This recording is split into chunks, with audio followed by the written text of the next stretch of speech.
Come, let's do what Mommy and Daddy usually do at night. You know, when the lights are low and the music's right. Did you really want to know how it feels when the love is real and the moment sealed? And Mommy will be shouting, I love you more. Come, let's do it together, but don't shout so that Mommy will hear. The rain poured down on the zinc roof like a relentless cry, echoing the despair that had consumed their lives. Chima, 12, and Chisholm, 11, huddled together on the worn mattress, their eyes fixed on the faint light of the kerosene lantern that flickered like a dying breath. Their once thriving home, now a mere shadow of its former self, seemed to suffocate them. The air was thick with the stench of poverty, and the walls seemed to whisper tales of their father's failed dreams. The sound of their parents' arguments, like a never-ending storm, had become a constant companion, a reminder that their world was crumbling. Chima's eyes wandered to the old, faded photograph on the wall, a reminder of happier times. His father, once a proud man with a thriving business, now spent his days trying to recoup his losses, his eyes sunken with despair. His mother, who had once laughed with abandon, now sold catfish in the market, her smile a distant memory. The siblings had stopped going to school, their education sacrificed on the altar of poverty. Chima's heart ached as he thought of his abandoned books, his mind hungry for knowledge, but his circumstances refusing to yield. As the rain intensified, Chisholm snuggled closer to Chima, her eyes brimming with tears. Chima, why do they always fight? She whispered, her voice trembling. Chima's heart swelled with emotion as he pulled her close, trying to shield her from the pain that seemed to seep from every pore. I don't know, Chisholm, he whispered back, his voice cracking. But we'll get through this together. As they clung to each other, the rain drummed on, a relentless reminder of their struggles, but also a testament to their unbreakable bond.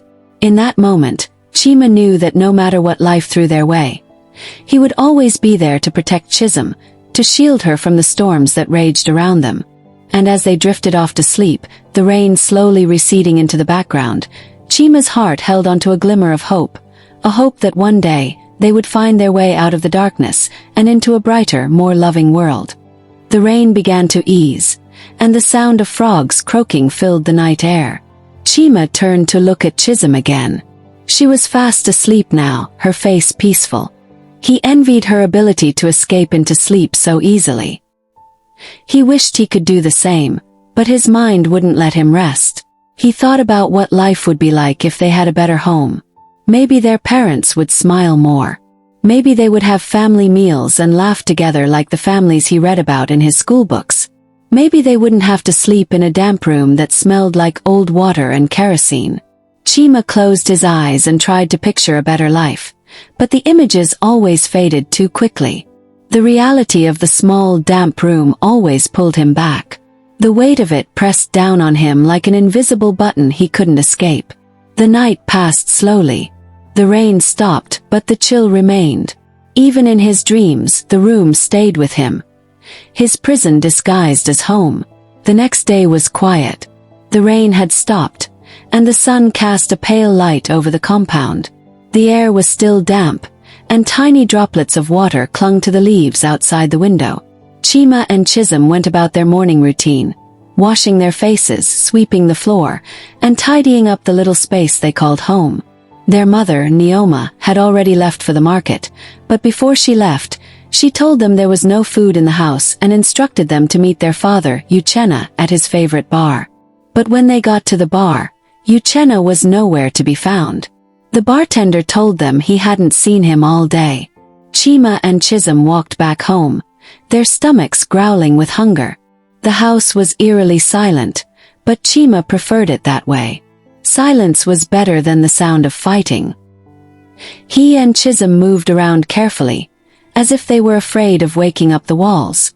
They didn't talk much, except for the occasional whisper. By evening, Neoma returned with a tired expression and a few food items in a plastic bag. She looked at her children briefly, muttered something about cooking later, and disappeared into the bedroom. As night fell, the familiar sound of the neighbors' televisions and laughter filled the compound. Chisholm sat on the mattress, brushing her hair with a small plastic comb, while Chima read an old Tom book from school.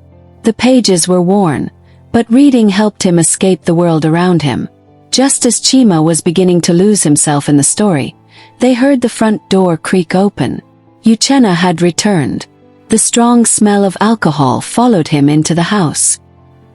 He muttered something under his breath and stumbled past the children without looking at them. Chima's heart sank. He knew what was coming. Within minutes, the muffled sound of his parents' voices drifted from the bedroom. It started with low murmurs, then grew louder. The argument was about money again. Neoma's voice was sharp and bitter, while Uchenna's words were slurred and defensive. Chisholm pulled the wrapper over her head and whispered, "I hate when they do this." Chima nodded, unable to respond. He closed the book and leaned back against the wall, listening to the familiar cycle of anger and accusations. Then suddenly the shouting stopped. Chima found the silence that followed was even more unsettling than the argument. He heard the bed creak, followed by strange sounds that made his stomach twist. He looked at Chisholm, who had removed the wrapper from her face and was staring at him with wide, confused eyes. "Chima, what's going on?" she whispered. Chima felt frozen. His mind reeled as he tried to understand what was happening. The noises from their parents' room grew louder. Soft giggles, hushed whispers, and the rhythmic creaking of the bed. Chima felt it rise to his face. He turned away from Chisholm and stared at the wall, trying to block out the sounds, but no matter how hard he tried, they slipped into his mind, filling him with a strange mixture of confusion, anger, and shame. Chisholm's small voice broke the silence again. "What are they doing, Chima?" Chima clenched his fist, feeling helpless. "I don't know," he muttered. "Just close your eyes." Chima's mind was still reeling from the events of the previous night. To distract himself, he decided to go out and catch the flies that came after the rain. He and his sister, Chisholm, were hungry, and the flies would make a decent meal. They cooked the flies and ate them, but Chima's mind still lingered on what he had seen and the sounds he had heard. Wrap her tightly around herself like a cocoon. Chisholm lay down too, but sleep felt impossible. The sounds from the other room felt louder than ever, echoing in Chima's ears and covering themselves into his memory. When Chima opened his eyes the next morning, the house was quiet again. His parents' door was shut, and the mattress beside him was empty. Chisholm had woken up before him and was sitting on the floor, hugging her knees. Her face was pale and her eyes looked distant. Chima sat up and rubbed his eyes. "You know, are you okay?" She shook her head slowly. "I had a bad dream," she whispered. Chima knew it wasn't a dream. "It's okay," he said, even though he didn't believe it himself. He walked over and sat beside her, wrapping an arm around her small shoulders. "Be okay, Chisholm." Chisholm looked up at him with tears in her eyes. "Why do they act like that?" Chima didn't have an answer.